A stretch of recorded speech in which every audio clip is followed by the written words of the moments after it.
Hello friends, welcome to SSN astronomy. तो मैं हूं शशांक और आज की इस वीडियो में हम अर्थ के बारे में देखेंगे। अर्थ का स्ट्रक्चर कैसा है, इसका इंटरनल स्ट्रक्चर कैसा है और अर्थ के रिलेटेड इंटरेस्टिंग और अमेजिंग फैक्ट्स हम आज की इस वीडियो में देखेंगे। तो without wasting any time, let's start. Earth हमारा घर है। ये हमारे सोलर सिस्टम का थर्ड प्लैनेट है। ये एक ऐसा प्लैनेट है कि जिसके पास एटमॉस्फेयर कंटेनिंग ऑक्सीजन और वाटर से भरे ओशन है और साथ ही साथ लाइफ भी है।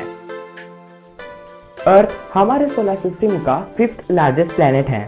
ये स्मॉलर है फॉर गैस जायंट यानी जुपिटर, सैटर्न, यूरेनस और नेपच्यून से, और लार्जर है 3 रॉकी प्लैनेट यानी मर्क्यूरी, वीनस और मार्स से। अर्थ का डायमीटर रफली 13,000 किलोमीटर है। अर्थ के टोटल सरफेस में से लगभग 71% सरफेस वाटर या यूं कहे तो ओशन ने कवर की है। अर्थ के टोटल 6 लेयर्स हैं, उसमें से 5th लेयर प्लैनेट से प्रोड्यूस हुए ऑक्सीजन से बनी है। तो अब हम अर्थ के ऑर्बिट के बारे में देखेंगे। तो अर्थ को खुद के एक्सिस पर कंप्लीट रोटेट करने के लिए 23.934 आवर्स यानी लगभग 24 आवर्स लगते हैं। अर्थ को सन को कंप्लीट रोटेट करने के लिए 365.26 डेज लगते हैं।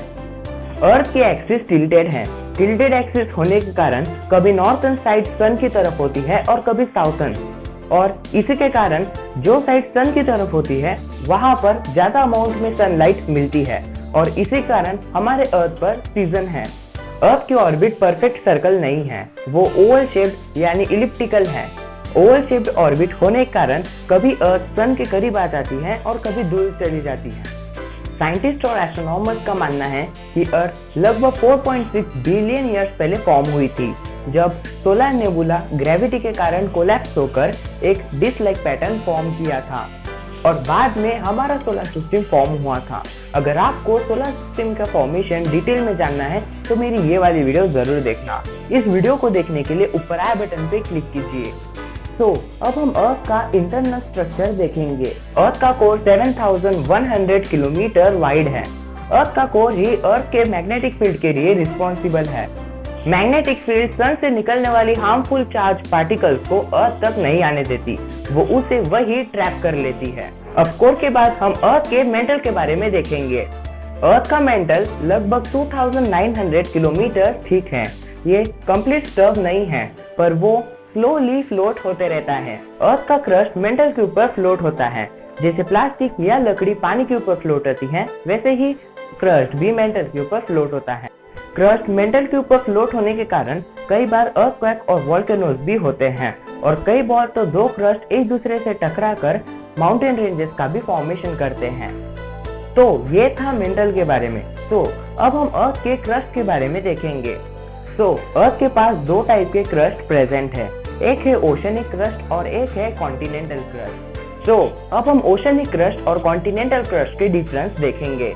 तो कॉन्टिनेंटल क्रस्ट जो है वो मोस्टली ड्राई लैंड है, जो कि मोस्टली ग्रेनाइट और अदर लाइट सिलिकेट मटेरियल से बनी है।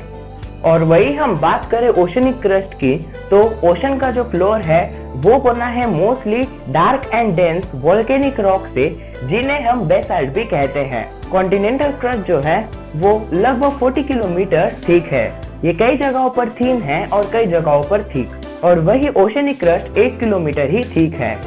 अर्थ के कॉन्टिनेंटल क्रस्ट का बॉटम का टेम्परेचर लगभग 1000 डिग्री सेल्सियस तक पहुंच जाता है। ये टेम्परेचर 1 डिग्री सेल्सियस पर किलोमीटर इंक्रीज होते रहता है। जियोलॉजिस्ट के अनुसार अर्थ के आउटर कोर का टेम्परेचर लगभग 3700 से लेकर 4300 डिग्री सेल्सियस तक हो सकता है, और वही इनर कोर का टेम्परेचर 7000 डिग्री सेल्सियस तक पहुंच जाता है। तो अब हम अर्थ के मैग्नेटिक फील्ड के बारे में देखेंगे। अर्थ की मैग्नेटिक फील्ड उसके आउटर कोर में फ्लो होने वाले करंट से जनरेट होती है। सन से निकलने वाले चार्ज पार्टिकल अर्थ के मैग्नेटिक फील्ड में ट्रैप हो जाते हैं और बाद में वो मैग्नेटिक पोल्स पर एयर मॉलिक्यूल्स में स्मैश हो जाते हैं और वो ग्रो होने लगते हैं, और इसी को हम ऑरोराज यानी नॉर्थर्न और साउथर्न लाइट्स कहते हैं। तो अब हम अर्थ के एटमॉस्फेयर के बारे में देखेंगे। अर्थ का एटमॉस्फेयर लगभग 78% नाइट्रोजन और 21% ऑक्सीजन, और ऑक्सीजन के साथ साथ trace amount of water, carbon dioxide, argon and other gases से बनी है। एटमॉस्फेयर के लोअर लेयर को ट्रोपोस्फियर कहा जाता है। ये लेयर कंटिन्यूअसली मोशन में रहती है। सनलाइट के कारण अर्थ की सरफेस वार्म हो जाती है। सरफेस वार्म होने के कारण वहां की एयर वार्म होकर ट्रोपोस्फियर में चली जाती है। ये वार्म एयर ट्रोपोस्फियर में जाकर एक्सपैंड हो जाती है। एक्सपैंड होने के कारण वो कूल हो जाती है और एयर प्रेशर को डिक्रीज कर देती है। तो अब हम ट्रोपोस्फियर के ऊपर यानी अर्थ के सरफेस से लगभग 48 किलोमीटर ऊपर स्ट्रेटोस्फियर के बारे में देखेंगे।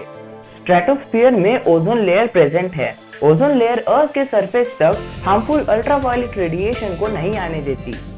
तो अब हम केमिकल कंपोजिशन के बारे में देखेंगे। ऑक्सीजन ये ऐसा अबेंडेंट एलिमेंट है जो कि अर्थ के क्रस्ट में प्रेजेंट रॉक्स में पाया जाता है और अर्थ का जो कोर है वो mostly iron and nickel and potentially smaller amount of light element जैसे सल्फर और ऑक्सीजन से बनी है। और अर्थ का मेंटल बना है iron and magnesium rich silicate rock से। सिलिकॉन और ऑक्सीजन के कॉम्बिनेशन को हम सिलिका कहते हैं और अगर मिनरल में सिलिका प्रेजेंट हो तो उन्हें सिलिकेट मिनरल कहा जाता है। तो इसी के साथ आज की वीडियो में सिर्फ इतना ही।